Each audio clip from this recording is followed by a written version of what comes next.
नमस्कार, स्वागत है आपका फायदेमंद फंड्स में। मैं हूं आपका दोस्त नीरज और आज एक नए फंड के बारे में हम लोग बातचीत करेंगे। ये बिल्कुल नया फंड है, एक ट्रस्ट म्यूचुअल फंड है। उसके तहत फ्लेक्सी कैप फंड का एनएफओ ओपन हुआ है और उसको मैनेज कर रहे हैं जो चीफ इन्वेस्टमेंट ऑफिसर है मिहिर वोरा सर। अक्सर आप इनको हमारे शोज़ में देखते होंगे। आज हम लोग दूसरे अंदाज में बात करेंगे क्योंकि ये एक नया फंड लेके आए हैं। क्या फ़िलॉसफी होगी, किस तरीके का इसमें एटीट्यूड रखा जाएगा, किस तरह के इन्वेस्टर्स को ज़्यादा सूट करेगा, ये सारी बातें होंगी। 5 से 19 अप्रैल तक ये एनएफओ खुला हुआ है। आपके पास ऑप्शन है कि आप इस दौरान इसमें निवेश कर सकते हैं। तो बिना देर किए हुए शुरू करते हैं। मेरे सर, बहुत बहुत स्वागत है आपका इस खास शो में जिसमें हम सिर्फ आपके फ़ंड के बारे में बातचीत करेंगे। तो एक क्वेश्चन मार्केट पे, ये जो मार्केट से एकदम हाईज पे खड़ा हुआ है, ठीक टाइमिंग है या मार्केट हमेशा अच्छा होता है, केवल चूज़ करना होता है आपको? बिल्कुल, सबसे पहले तो धन्यवाद, आपने मुझे ये शो पे बुलाया। देखिए, ये हमारा पहला इक्विटी फंड है और सबसे ज़रूरी जो होता है वो टीम को इन प्लेस करना। तो हमने जब डिसाइड किया एज अ फंड हाउस हमें एक इक्विटी फंड भी लॉन्च करना है, इक्विटी बिजनेस को पूरा एक्सपांड करना है, तो ऑब्वियसली सबसे पहले था कि टीम बनाए। तो आई जॉइन लास्ट ईयर। मैंने जब ज्वाइन किया उसके बाद मेरी टीम अभी इन प्लेस है, फंड मैनेजर्स हैं, एनालिस्ट हैं। तो वो बनाने के बाद ही हम लॉन्च कर सकते थे। और हमने जैसे देखा है लास्ट पिछले 1-1.5 साल से जब भी हम मिलते हैं मार्केट न्यू हाई पे ही होता है। तो ऐसे टाइमिंग की कोई ऐसी बात नहीं है। I think India story long term है। हमारा ये बिजनेस जो हम डेवलप कर रहे हैं बहुत लॉन्ग टर्म व्यू लेके कर रहे हैं। तो ऐसा कुछ मुझे नहीं लग रहा है कि टाइम सही या गलत है। It's always a good time to launch a new fund. Okay, एक सवाल और, ये आपका पहला फंड है इस एएमसी का। ये किस तरीके के काम आप लोग करते हैं? तो हमारा जो म्यूचुअल फंड लाइसेंस था वो हमें 2020 में मिला। तो हमने बेसिक फंड्स लॉन्च किए जो फिक्स्ड इनकम फंड्स होते हैं, money market fund, overnight fund, वो जो बेसिक 4-5 फंड्स हैं वो लॉन्च किए।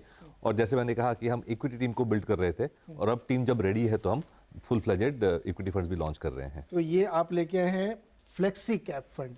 नाम में ही फ्लेक्सिबिलिटी है कि इसमें सब तरीके के रखे जाएंगे। तो क्या फ़िलॉसफी क्या है आपकी?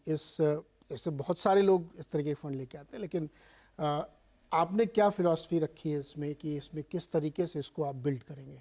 बिल्कुल, देखिए, कोई भी म्यूचुअल फंड हो या कोई भी जो आप फंड मैनेजर या एसेट मैनेजर चूज़ करते हैं तो उसमें 3 चीज़ें बहुत इंपॉर्टेंट होती हैं। एक तो प्रमोटर कौन है, फंड मैनेजर कौन है और इन्वेस्टमेंट फिलॉसफी क्या है। फंड मैनेजर मेरे सामने है। बिल्कुल। तो मैं बात करूंगा प्रमोटर की और फिलॉसफी की। प्रमोटर है उत्पल सेठ और नीपा सेठ जो ट्रस्ट ग्रुप है और वो अपने अपने फील्ड्स में जायंट्स हैं। उत्पल सेठ is a giant in equities, Nipah सेठ जो है वो जायंट है फिक्स्ड इनकम मार्केट में। तो मुझे लगता है कि बहुत कम फंड हाउसेज ऐसे हैं जिसमें इस स्टेचर के प्रमोटर्स हैं जिनको हर तरह की मार्केट्स की बहुत ही गहरी समझ है। उससे बहुत फ़र्क पड़ता है। और मैं जो हूँ 30 इयर्स के एक्सपीरियंस वाला, I am also one of the most seasoned in fund manager in the country, जिसने मैं कहूँ कि म्यूचुअल फंड इंडस्ट्री के बिगिनिंग से राइड किया है पूरा पूरा जो साइकिल है। तो मुझे लगता है ये एक बहुत अच्छा पोटेंट कॉम्बिनेशन है। और इसकी वजह से मुझे लगता है कि जो हम ऑफर कर रहे हैं वो काफ़ी यूनिक है। And then I will come to the investment philosophy, which is of course the crux. बिल्कुल। मैं मिहिर सर के बारे में एक बात बता दूं। हमारे आवाज़ अड्डा के वीकेंड स्पेशल में अक्सर आते थे। इस बीच चूंकि इस फंड की वजह से बिजी थे तो नहीं आ पा रहे थे। जो मार्केट की समझ है सर की, चाहे वो इंटरनेशनल मार्केट हो या डोमेस्टिक मार्केट हो या सेक्टोरल पैराडाइम समझना हो, बहुत अच्छे आसान भाषा में और बहुत गहरी पकड़ के साथ समझाते हैं। अगर आपने पिछले हमारे आवाज़ अड्डा देखे होंगे वीकेंड वाले, तो उसमें आपने ज़रूर देखा होगा। तो इसलिए जो सर कह रहे हैं वो बिल्कुल सही बात है कि बहुत लंबा एक्सपीरियंस और बहुत बड़े बड़े आपने फंड मैनेज किए हैं और बहुत लॉन्ग टर्म के इन्वेस्टिंग के आइडियाज़ जनरेट किए हैं। अब बताइए इस फंड की फ़िलॉसफी। बिल्कुल। तो देखिए, हम बाय नेचर, चाहे प्रमोटर्स हो, मैं हूँ या मेरे जो फंड मैनेजर हैं, बाय नेचर हम ग्रोथ इन्वेस्टर्स हैं। क्योंकि हम ये बिल्कुल सही तरह से मानते हैं कि इंडिया जो है वो एक ग्रोथ स्टोरी है। और होता क्या है, ग्रोथ स्टोरी में ऑफकोर्स जीडीपी तो ग्रो करता ही है, लेकिन कॉर्पोरेट सेक्टर जीडीपी से भी फास्ट ग्रो करता है। और उसमें भी नए सेक्टर्स और स्टॉक उभरते रहते हैं हमेशा, जो बिल्कुल हाई ग्रोथ पे 15, 20, 25% के ग्रोथ रेट पे चलते हैं। होता क्या है कि जो ऐसी मार्केट जो इमर्जिंग है, जहाँ पे इतने लंबे समय तक जीडीपी ग्रो कर रही है 6, 7, 8% पे, तो ये जो ग्रोथ की जो पाथ होती है, ग्रोथ की जो रनवे होती है, वो हमारे एक्सपेक्टेशन से कई बार बहुत लंबी होती है। ओके, टिपिकली हम क्या करते हैं कि एज एन एनालिस्ट या फंड मैनेजर हमें पिछले 5-7 साल का रिजल्ट्स कंपनी का देख के अगले 2-3 साल, 4 साल, 5 साल तक का प्रोजेक्शन करना रिलेटिवली आसान होता है। हम देख सकते हैं कि इतनी ग्रोथ आ सकती है नेक्स्ट 2-3 साल में, अगले 2-3 साल में। लेकिन जैसे ही हम 5, 8, 10 साल के टाइम फ्रेम में देखें तो जो विजिबिलिटी है वो कम होती, धुंधला हो जाता है, हमें पता नहीं है क्या होने वाला है लॉन्ग टर्म में। तो उसकी वजह से हम एक जो लॉन्ग टर्म ग्रोथ रेट है कि 10 साल के बाद क्या होगा हमें पता नहीं है, तो उसका जो एस्टिमेट जो है वो हम या तो कम करते हैं या तो करते ही नहीं है। ओके, वहाँ सबसे बड़ी मिस्टेक हो जाती है। क्योंकि मैं एक एग्जांपल हूँ, जो सबसे बड़ी ज्वेलरी कंपनी है हमारी, वो 80s 90s से हाई ग्रोथ ट्रैजेक्टरी पे चल रही है, very reputed group, the most respected business house in the country. तो वो मैंने स्टडी किया उसका 2006 में, उसके प्रॉफिट्स 80 करोड़ थे और तब भी वो एस्टेब्लिश्ड लार्ज कंपनी था और फास्ट ग्रोथ ट्रैजेक्टरी पे था।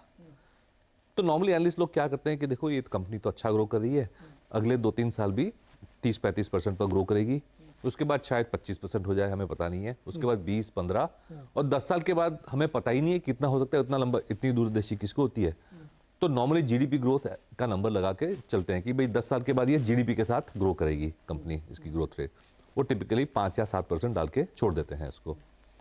होता क्या है कि जब हम कंपनी की वैल्यूएशन निकालते हैं तो ये जो हाई ग्रोथ कंपनीज हैं उसका जो 10 साल के बाद का जो प्रॉफिट का जो ग्रोथ आने वाला है, वो कंपनी का वैल्यूएशन, वो जो 10 साल के बियॉन्ड के जो प्रॉफिट्स हैं वो ज़्यादा मायने रखते हैं, न कि अगले नियर टर्म 10 साल के। तो ये जो हमने ग्रोथ रेट अज्यूम किया 7% का या 5% का बियॉन्ड द 10th ईयर, उसको एक कहते हैं टर्मिनल ग्रोथ रेट, क्योंकि हम कहते हैं कि लॉन्ग टर्म में इतना ग्रो करेगा। तो ये टर्मिनल ग्रोथ रेट 10 साल के बाद के प्रॉफिट्स के लिए जो हम अज्यूम करते हैं, और वो 10 साल के बाद के प्रॉफिट्स की जो वैल्यू आती है उसको बोलते हैं टर्मिनल वैल्यू, राइट। तो टर्मिनल वैल्यू जो हाई ग्रोथ कंपनीज होती है ना, वो ओवरऑल कंपनी वैल्यूएशन में ज़्यादा मायने रखती है। 80-90% ऑफ द कंपनी की जो वैल्यूएशन आएगी वो आपकी टर्मिनल वैल्यू से आएगी, न कि अगले 2-4 साल की। तो that's why our concept is called terminal value investing. और हम कहते हैं कि जो कंपनी लंबे समय तक इतने हाई ग्रोथ फेज में रहेगी तो ये गोरिल्ला बन जाएगी। इसी को आप गोरिल्ला कंपनी कह रहे हैं। एक्चुअली मैंने भी वो मैं एक्सप्लेन करूंगा आपको, बिल्कुल।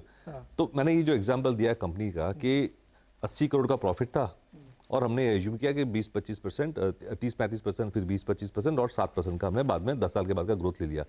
तो वो हिसाब से आज के उसके प्रॉफिट होने चाहिए थे 1300 करोड़।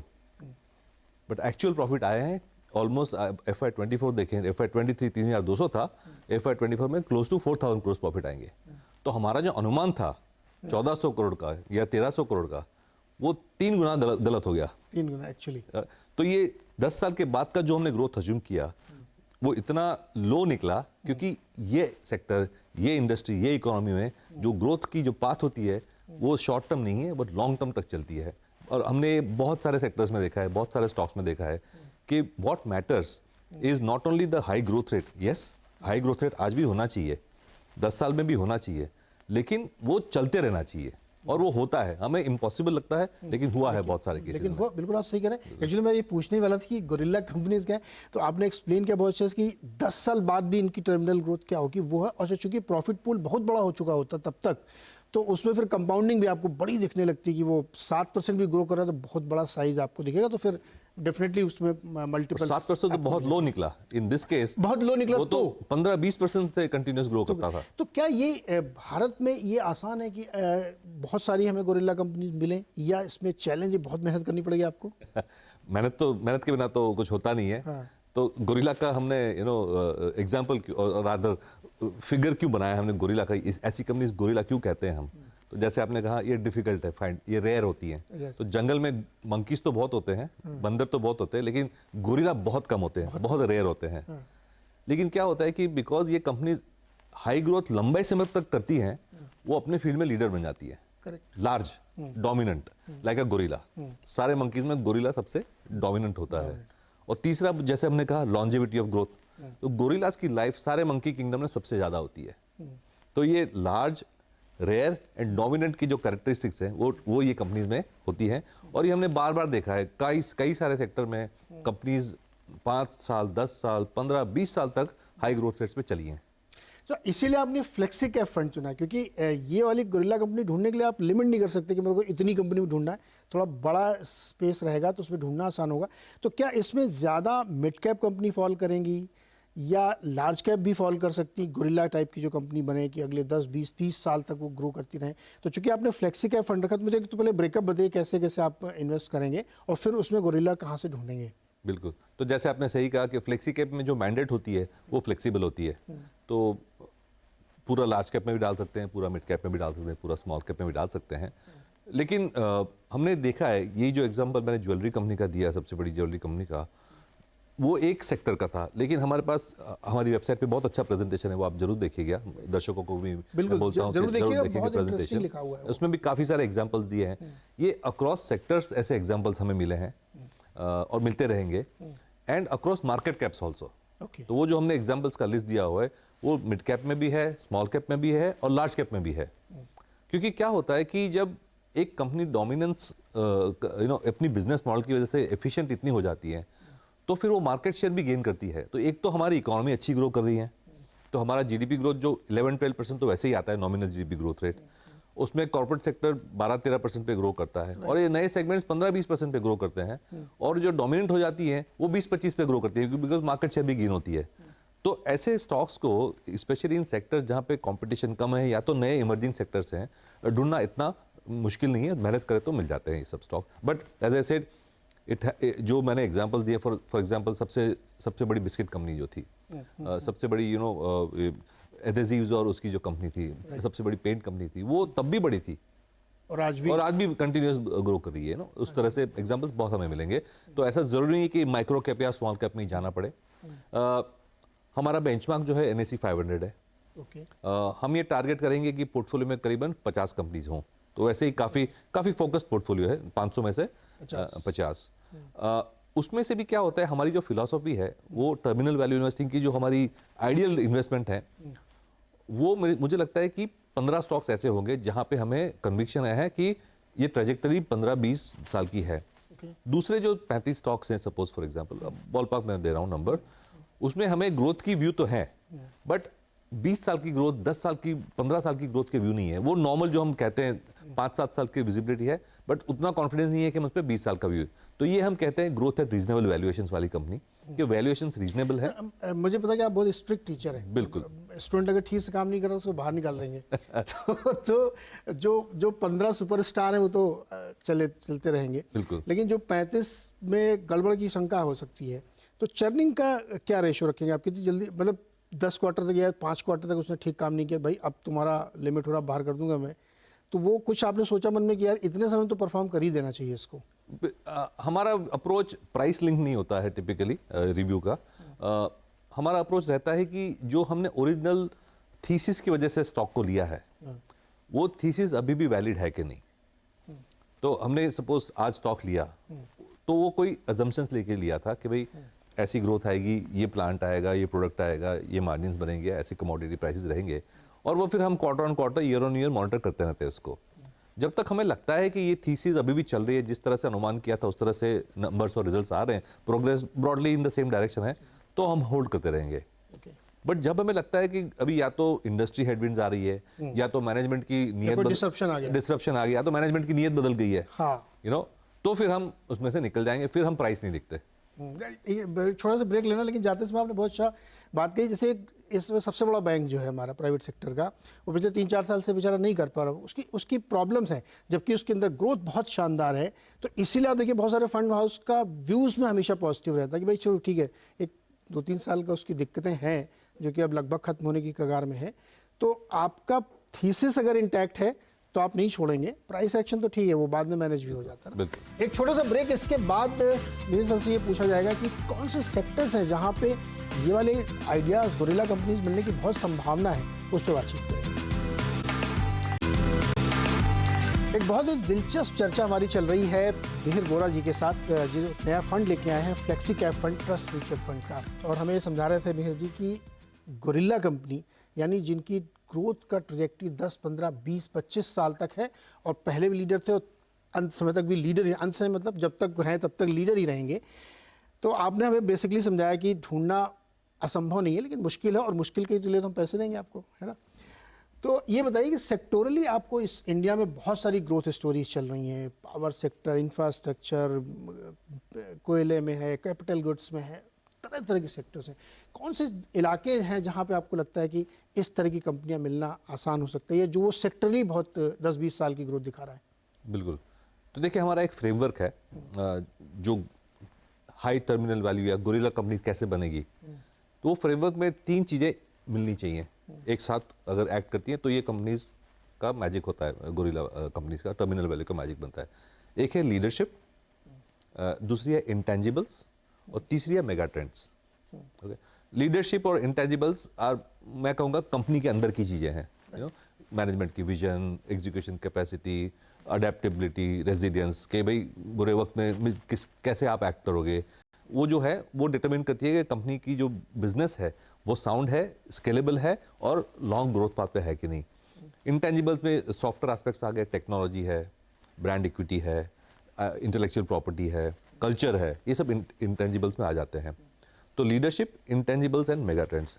तो आप जो कह रहे हैं, जो सेक्टर्स की बात करें, तो वो एक मेगा ट्रेंड्स थीम में आती है। सो हमारे हिसाब से इंडिया के लिए 7 ड्राइवर्स हैं। ओके, उसमें से 3 तो पहले पुराने हैं, जो डेमोक्रेसी है, हमारी डेमोग्राफिक्स है, और हमने जो डीरेगुलेशन किया था इंडस्ट्री का 90s में, वो अभी भी चल रही हैं, पुरानी हैं। लेकिन और 4 डीज जो हैं वो आ रही हैं, जो मैं कहूँगा रिलेटिवली नई हैं। सबसे पहला है कि हमने जिस तरह से हमारे जो डिजिटाइजेशन किया है, ओके, आधार, जनधन, यूपीआई का जो पूरा इकोसिस्टम बना है, वो एक बहुत ही रिवोल्यूशनरी है। उसमें फाइनेंशियल सर्विसेज का भी फायदा हुआ है, सोशल सर्विसेज, गवर्नमेंट सर्विसेज का भी फायदा हुआ है, और उसमें बहुत सारी पॉपुलेशन को ग्राउंड लेवल पे इम्पैक्ट आ रही है। Lot of people are coming into the financial system because of that, and हमारी जो सोशल सर्विसेज है, पॉवर्टी वगैरह के लिए, वो भी डिलीवर हो रही है।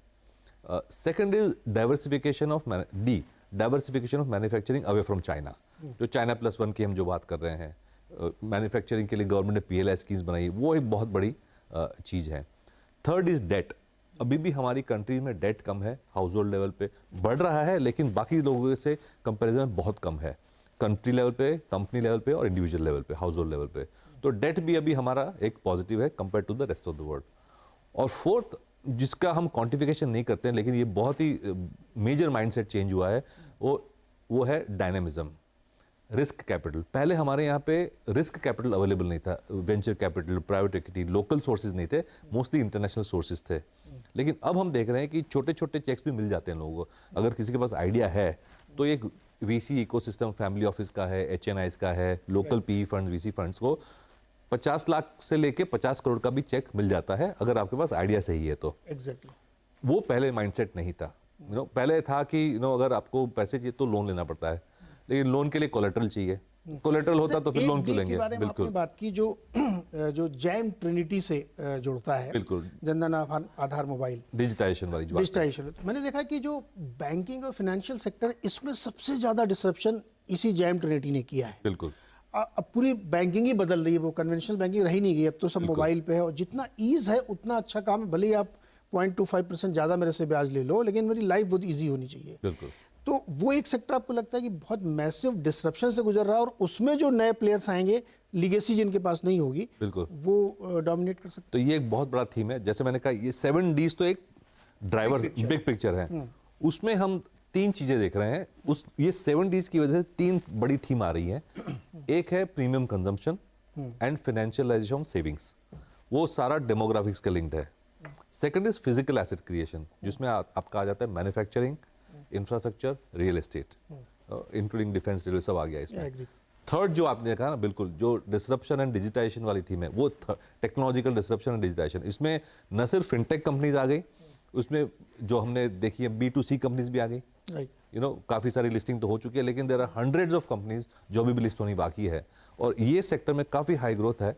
प्रॉफिटेबिलिटी, वैल्यूएशन वो अलग बात है, लेकिन जिस तरह से PE और VC फंडिंग आई है पिछले 5-10 सालों में, और ये नई नई कंपनीज फॉर्म हो चुकी हैं, वो तो भी लिस्टिंग होना काफ़ी सारी बाकी है। अभी तो हमने 5-7 बड़े एग्जांपल्स देखे हैं, पर ऐसी 50 और कंपनी है जो लिस्ट होने वाली है। तो बिल्कुल, न सिर्फ फिनटेक में जैसे आपने कहा, बट ये बहुत सारे रोबोटिक्स में है, ऑटोमेशन में है, केमिकल्स में है, हेल्थ केयर में है, बिल्कुल इनोवेटिव कंपनीज है जहाँ पे हो सकता है। सो ये सिर्फ कंज्यूमर सेक्टर में नहीं है। एग्जैक्टली अच्छा, अब हम लोगों ने काफ़ी समझा इसको ब्रॉडली कि कैसे ये फंड काम करेगा, और इस शो का प्रॉमिस मेरे सर ये है कि हम फंड मैनेजर को समझना चाहते हैं, क्योंकि अगर हम उसको समझ लेंगे तो हम समझ लेंगे वो पैसे कहाँ लगाएगा। तो यही इस प्रॉमिस के साथ मैं बातचीत कर रहा था। अब एकदम हम लोग आखिरी में हैं, तो किस तरह के लोगों को या किस एज ग्रुप के, किस प्रोफाइल के लोगों को आप लोगों को लगता है कि इस फंड में पैसे लगाने चाहिए?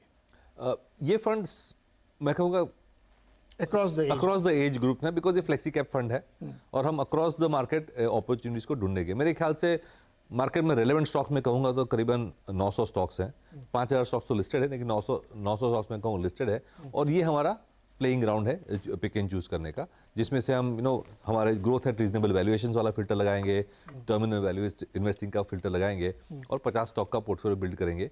तो मैं कहूँगा ये फ्लेक्सी कैप कैटेगरी है म्यूचुअल फंड इंडस्ट्री में अभी भी सबसे बड़ी कैटेगरी है। राइट। तो पहला फंड हम जो लॉन्च करें तो ऑब्वियसली सबसे बड़ी कैटेगरी में तो लॉन्च करेंगे ही। Second is because of the flexibility, इसमें डिसीजन फंड मैनेजर का हो जाता है। आप अगर specifically mid cap, small cap या लार्ज कैप फंड में डालते हो तो ये डिसीजन या तो आपका एडवाइजर का या तो आपका खुद का हो जाता है। इसमें आप फंड मैनेजर पे छोड़ देते हो कि आपको जहां समझ में आए वहां पे डाल दो। तो इसकी वजह से ये मैं कहूँगा ये एक लॉन्ग टर्म या तो कोर म्यूचुअल फंड होल्डिंग में एक फ्लेक्सी कैप कैटेगरी जो है वो होनी चाहिए।